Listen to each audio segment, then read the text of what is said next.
그러면 어떻게 내가 돈을 벌 수 있냐면 양방향으로 다 벌 수 있는 거예요. 달러가 올라도 벌고 달러가 떨어져도 벌고. 그다음에 또 하나 좀 알려주고 싶은 게 있어요. ETF라는 거예요. 네.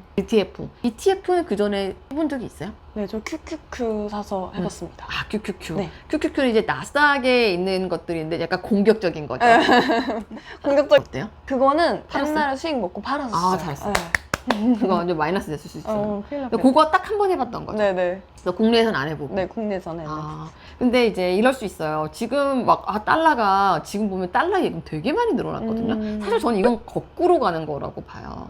어차피 지금 상단에 있는 게 지금 벌써 9월 달이잖아요. 물론 네. 4개월 정도 남기는 했지만, 이제 한 3개월 뭐 수익 보겠다? 근데 조금 우리는 멀리 볼 필요가 있는 거잖아요. 투자는 한 3개월 이후를 좀 봐야 되는 거거든요. 그러니까 저는 이제 기간을 한번 나눠볼게요. 기간을 나눠본다라고 하면, 향후에 당분간 적어도 올해 연말까지는 달러가 떨어질 변수가 많지 않다라는 게 결론이었잖아요. 네네네네. 그러면 이때는 어떤 투자를 할 수가 있냐면 달러 인덱스가 올랐을 때 내 ETF 수익률이 갈 수 있는 달러 뭐 상품들, 그러니까 달러가 올랐을 때 갈 수 있는 ETF들이 있어요.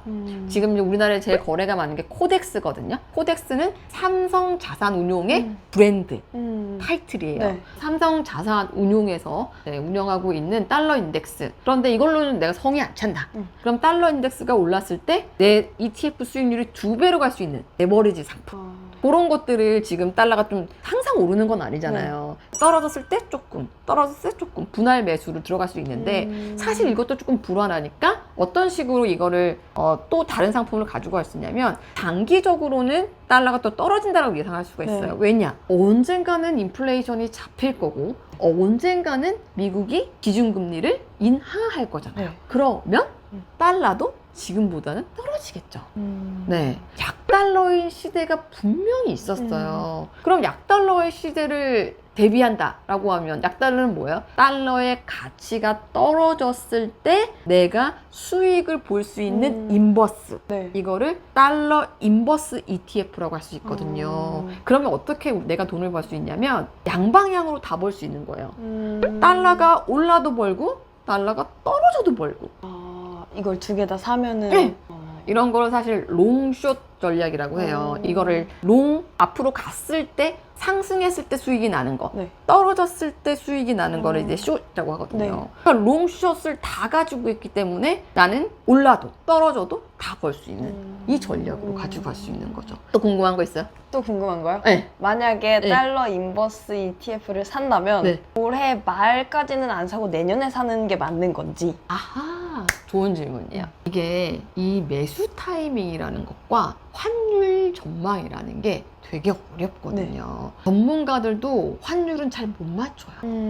정말 저도 인터뷰를 해보면 네. 환율 맞추기가 진짜 쉽지가 않거든요. 그러면 내가 지금 우리가 예상하는 대로 우리도 늘 예상을 하지만 이 예상이 제가 봤을 때 맞을 확률은 정말 절반 정도인 것 같아요. 이건 못 맞춰요. 솔직히 이걸 맞춘다고 얘기하는 것 자체가 사기꾼이에요. 진짜 그건 맞아. 아마도 연말까지는 지금 킹달러가 유지가 될 거라고 우리가 전망을 하고 있지만 네. 반대 확률도 있죠. 이럴 확률을 해칭하는 게 네. 분할 매수예요. 그러니까 예를 들어서 뭐 윤경님이 내가 한 500만 원 정도를 투자를 하겠다라고 네. 생각을 했어요. 그러면 굉장히 잘게 쪽에서 들어가는 거죠. 어... 그래서 만약 예를 들어서 500만 원이다. 네. 그러면 일단은 뭐 한 5등분을 할 수 있을 네. 것 같아요. 100만 원어치 산다라고 했을 때 그러면 올해 하반기까지는 100만 원어치 정도를 떨어질 때마다, 그리고 떨어질 때도 이거 좀 정해놓는 게 좀 중요해요. 자기만의 기준인데 저 같은 경우에는 1% 이상 하락할 때, 적어도 2% 이상 하락할 때 들어가거든요. 가끔씩 뚝뚝 환율이 떨어질 때가 있을 거 아니에요. 인버스 상품이. 네. 그러면 그때 조금씩 내가 가진 걸 분할해서 들어가는 거죠. 근데 이제 내가 예상했던 것보다 빨리 올라가 버린다. 네. 그러면 내가 원하는 물량을 확보를 하기가 힘든 거죠. 네. 그러니까 달러 인버스 같은 경우에도 내가 만약에 이 시기를 다 지나고 들어간다라고 하면 네. 내가 원하는 만큼 물량을 확보하지 못할 확률이 있는 거예요. 그래서 지금처럼 사실 지금 더 올라간 것 같다라고 생각을 하더라도 조금씩 분할 매수를 해놓으면 이제 물량이 쌓이겠죠. 네. 그러면서 실제로 내가 목표한 지점에 딱 갔을 때는 익절을 하면서 나올 수가 있는 거죠. 이렇게 분할로 들어가는 게 가장 리스크를 줄일 수가 있어요. 근데 처음에 투자를 하실 때 여성분들은 그나마 좀 덜한데 네. 남자분들은 그냥 큰 손이 정말 질러버려. 그런 경우가 있으니까 저는 그래서 어떤 생각이 드냐면 네. 주식 트레이딩은 약간 예술의 감각이 필요한 것 같아요. 어려워요. 이 판단이 되게 힘든 거거든요. 네. 그래서 되게 좀 그래서 오히려 여자들이 조금 더 섬세하게 잘할 수도 있는 것 같아요. 그냥 조금씩 굉장히 섬세하게 그거를 뭐 갑자기 뭐 엄청나게 많이 사고 업종대로 팔고 이런 거보다는 네. 지금 이런 식으로 우리가 전략을 세우잖아요. 네. 이런 전략을 하나 세워서 지금 포트 중에 지금 윤경님 같은 경우에도 온리 주식밖에 없잖아요. 네. 근데 이런 어떻게 보면 이런 걸 대체 투자라고 하거든요. 그러니까 주식 이외의 어떤 상품군을 대체 투자라고 하는데 요거 같은 경우에도 내 떨어지는 주식 수익률을 방어할 수 있는 하나의 어떤 좋은 대안이 될 수가 있으니까 일정 포션은 이렇게 좀 가져갈 수도 있다. 이렇게 볼 수가 있는 거죠. 달러 ETF를 한번 봐봐요. 아, 네, 그래요? 네.